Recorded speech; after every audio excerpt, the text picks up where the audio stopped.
গতকাল সন্ধ্যে ৬:৪০ থেকে মুখ্যমন্ত্রীর কালীঘাটের বাড়িতে বৈঠক শুরু হয়। বৈঠকে ছিলেন জুনিয়র চিকিৎসকদের ৪২ প্রতিনিধি। বৈঠকে মুখ্যমন্ত্রী ছাড়াও ছিলেন মুখ্য সচিব, স্বরাষ্ট্র সচিব, ডিজি এবং স্বাস্থ্য প্রতিমন্ত্রী চন্দ্রিমা ভট্টাচার্য। বৈঠকে জুনিয়র চিকিৎসকদের তিনটি দাবি মেনে নেন মুখ্যমন্ত্রী। জুনিয়র চিকিৎসকদের কাছে কর্মবিরতি তুলে নেওয়ার আবেদন জানান মমতা বন্দ্যোপাধ্যায়। তোমাদের কাছে আমার আবেদন থাকবে, তোমরা ফিরে গিয়ে আলোচনা করো, কিন্তু যেটা এখানে মিনিটসে সাইন করেছি আমরা দুপক্ষ, এরপর তোমরা কাজে যোগদান করো। 4টের মধ্যে 3টে ডিমান্ডই মেনে নিয়েছি।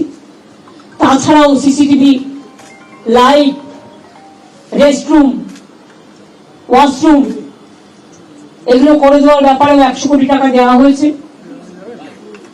এবং এছাড়াও সিকিউরিটি অডিটিং এর ব্যাপারেও আমরা দেখছি, সবার যাতে নিরাপত্তা থাকে আমাদের যতদূর সম্ভব আমরা করব। আপনাদেরও বলবো লক্ষ্য রাখতে, কারণ দায়বদ্ধতা কিন্তু বোথ সাইডেরই থাকে। আর আমি আপনাদের কাছে অনুরোধ করব, অনেক মানুষ মারা গেছে, অনেক মানুষের কষ্ট হচ্ছে, চিকিৎসা পাচ্ছে না, অনেক পেশেন্ট আটকে আছে। সুতরাং মানুষ মনে করে আপনারাই তাদের ভগবান। সুতরাং আপনাদের আমি কাজে ফিরতে অনুরোধ করব।